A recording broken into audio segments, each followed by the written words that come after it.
Bonjour à tous et bienvenue dans cette nouvelle vidéo. Aujourd'hui, je vais vous présenter les sorties littéraires de janvier qui m'intéressent.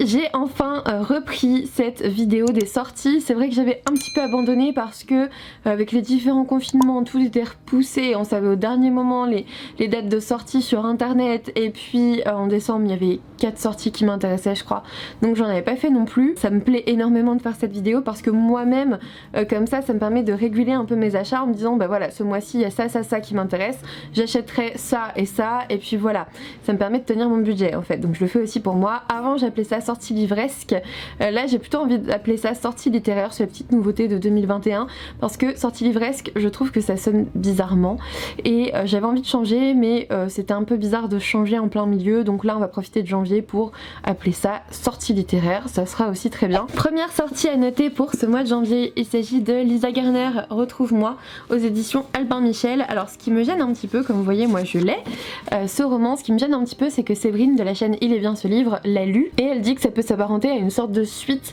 de Lumière Noire de la même auteure, sauf que moi j'ai pas lu Lumière Noire et je pense que si, enfin il peut se lire indépendamment mais de ce que j'ai compris si vous lisez celui-ci ça vous spoil Lumière Noire et ça m'embête un peu parce que justement je n'ai pas lu Lumière Noire, ça serait mon premier de l'auteur, ça serait dommage, donc je pense que je vais me commander Lumière Noire en poche et puis je lirai celui-ci juste derrière.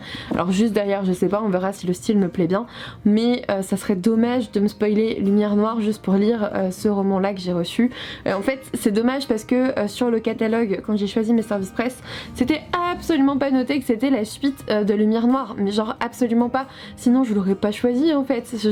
Enfin j'aurais pris Lumière Noire et puis voilà, j'aurais pris un autre livre de l'auteur. Là en plus je me le suis pris en me disant bah voilà ça sera mon premier livre de l'auteur, c'est cool, ça me permettra de le découvrir, et là je vois Séverine qui dit bon bah c'est un peu la suite de Lumière Noire et j'étais là pourquoi ils l'ont pas dit, je l'aurais jamais demandé en service presse en fait, donc c'est tout, je suis désolée mais moi il fallait me prévenir, j'ai pas lu Lumière Noire.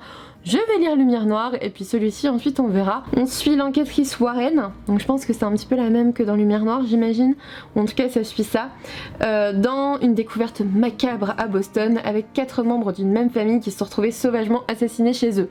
Moi j'avais juste lu la première fois, je me suis dit waouh ça a l'air trop bien, je le veux.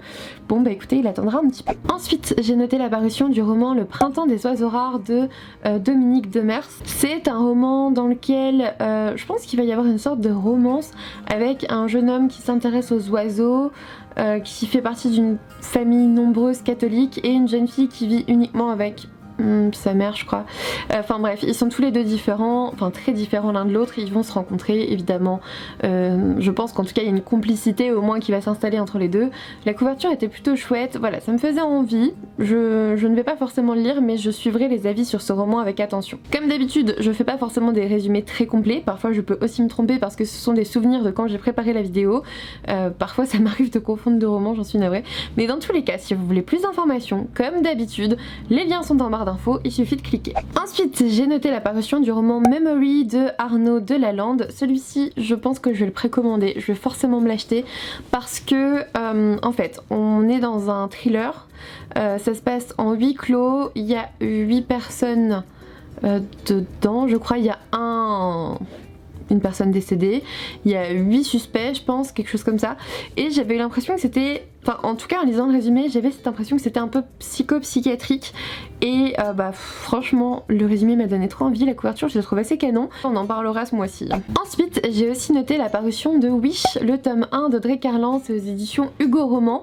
Alors Audrey Carlan, les derniers écrits que j'ai lus d'elle c'était les séries là sur 12 mois que j'avais absolument pas aimé, c'était creux, c'était très court, ça m'intéressait pas du tout. Mais là Wish, on est sur une série de 4 romans, je pense qu'on suit 4 personnes différentes et là le tome 1 c'est une jeune femme qui revient, elle a 28 ans je crois. En gros sa mère est décédée, à ses 18 ans elle a reçu un paquet de lettres venant de sa mère qui lui disait de profiter de la vie, donc elle est partie, il me semble qu'elle a voyagé, et à ses 28 ans la dernière lettre en fait qu'elle a c'est rentre chez toi, pose-toi. Et bah du coup il va falloir qu'elle rentre, enfin il va falloir, elle fait ce qu'elle veut mais elle va décider en effet de suivre ce conseil, sauf que revenir là où elle a grandi après 10 ans d'absence, c'est pas facile et franchement ça me donnait super envie. Il y avait cette dimension psychologique là en tout cas dans le résumé, donc j'avais très envie de le découvrir. Toujours chez Hugo Roman, j'ai aussi noté l'ouvrage You Know I'm No Good de Jessie Ann Foley. Dans ce roman, ce qui m'a tiré, c'était qu'il y avait aussi cette dimension psychologique, psychiatrique, parce qu'on va suivre une jeune fille qui subit une agression sexuelle et qui va globalement tout envoyer balader. Elle va être violente, je crois qu'elle va frapper sa mère, enfin bref, elle va avoir des troubles du comportement, une hétéroagressivité, et elle va se retrouver, il me semble, dans un espèce de centre avec d'autres jeunes filles comme elle. Et elle va aller au cœur du problème, c'est-à-dire cette agression sexuelle, et voilà. Et là, cette instabilité-là qui pourrait, je pense, la diagnostiquer à un moment donné est à limite, ou quelque chose comme ça, d'après le résumé, là encore, j'ai pas encore lu le livre. Et justement, il va y avoir cette dimension psychologique de comment on arrive à passer outre cette agression, comment on arrive à gérer le stress, comment on arrive à gérer cette impulsivité qui est là.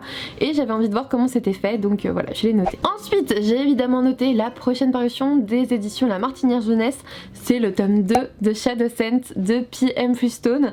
J'avais beaucoup aimé le tome 1, même s'il y avait quelques défauts, franchement j'avais vraiment bien aimé le tome 1 de Shadowscent, donc forcément je découvrirai ce tome 2. Ensuite, j'ai aussi noté la parution des Dossiers du voile d'Adrien Thomas aux éditions Fleurus. Il paraîtra en librairie le 8 janvier, donc je vais le lire très vite.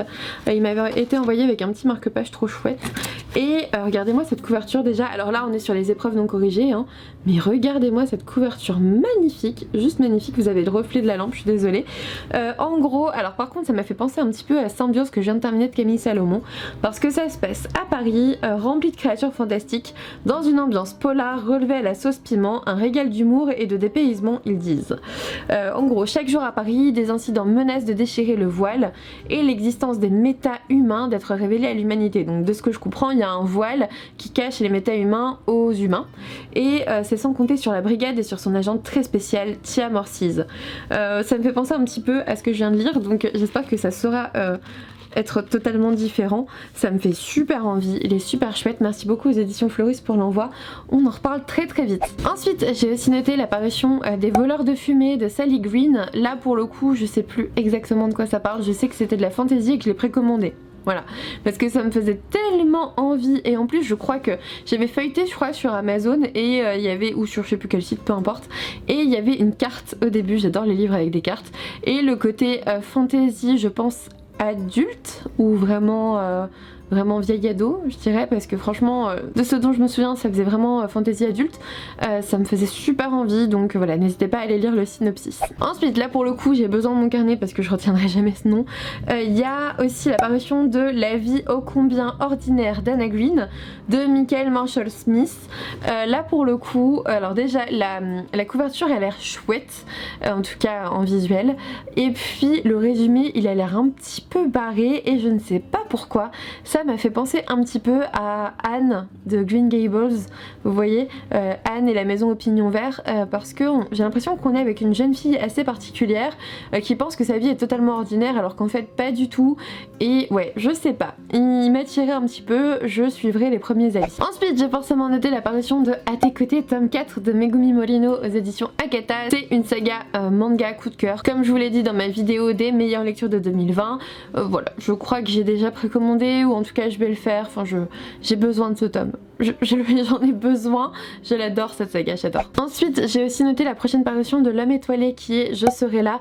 L'homme étoilé, c'est un infirmier en soins palliatifs, et en fait il avait fait un premier ouvrage qui s'appelait À la vie, que j'ai acheté mais pas encore lu parce que j'attendais d'être dans un bon mood, sauf que c'était 2020 donc c'est pas vraiment arrivé. Donc voilà, je sais que ça va me faire, je pense, pleurer peut-être, enfin verser ma petite larmichette, je sais pas. Je sais que c'est fait avec extrêmement de bienveillance et d'humour et tout, mais on est avec des gens en soins palliatifs donc ils vont forcément mourir, enfin forcément, voilà, on assume en tout cas qu'on peut plus les guérir, donc oui ils vont forcément mourir comme nous tous, mais eux un petit peu plus tôt du coup, et ben voilà, j'ai besoin d'un bon mood pour me plonger dans cet ouvrage. Et donc j'ai quand même noté son suivant, mais j'attendrai un petit peu. Ensuite, j'ai noté l'apparition de Ces orages-là de Sandrine Colette, avec un roman qui me semble extrêmement psychologique. Je ne sais plus exactement sur quel point c'était extrêmement psychologique. Franchement, allez lire le synopsis. Quand j'ai lu le synopsis, je me suis dit il me faut absolument ce livre. En fait, il me fait trop envie. J'ai envie de découvrir cet auteur en fait, donc je l'ai noté. Ensuite, j'ai noté forcément l'apparition de Solitude de Nico Takian. C'est un auteur que je ne connais pas. Takian en fait, je sais pas.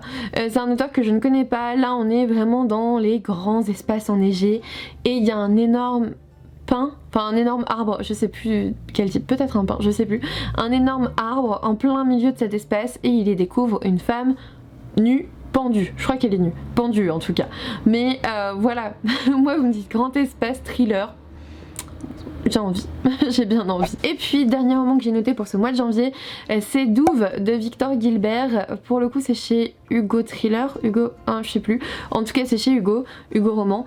Et je pense que c'est Hugo Thriller parce que c'est un thriller. On suit un personnage dont on a toujours dit qu'il avait Douve dans le sang et c'est un enquêteur. Il a jamais oublié cette phrase là, en tout cas prononcée par son père je crois. Et à un moment donné il doit mener une enquête dans le village de Douve, donc il va aussi remonter dans ses propres origines. Ce synopsis me faisait super envie. Franchement les 3 derniers là il va falloir me retenir pour pas que je les achète franchement, parce que j'ai plein de thrillers à lire déjà dans ma pile à lire, mais ceux-là ils me font tellement de l'œil. Voilà, je sais pas si je vais pas déjà outrepasser mes résolutions 2021. Je sais pas, c'est possible. C'est possible. C'est maintenant terminé pour cette vidéo. J'espère qu'elle vous a plu. N'hésitez pas à me dire si vous avez, vous, d'autres romans que vous attendez pour ce mois de janvier. Franchement, il y a des choses très très chouettes qui vont paraître et j'ai très envie de les découvrir pour la plupart. N'hésitez pas à me dire tout ça en commentaire. Un petit pouce bleu, un abonnement si ça n'est toujours pas fait, ça me ferait super plaisir. Et puis moi, je vous dis à bientôt pour une nouvelle vidéo.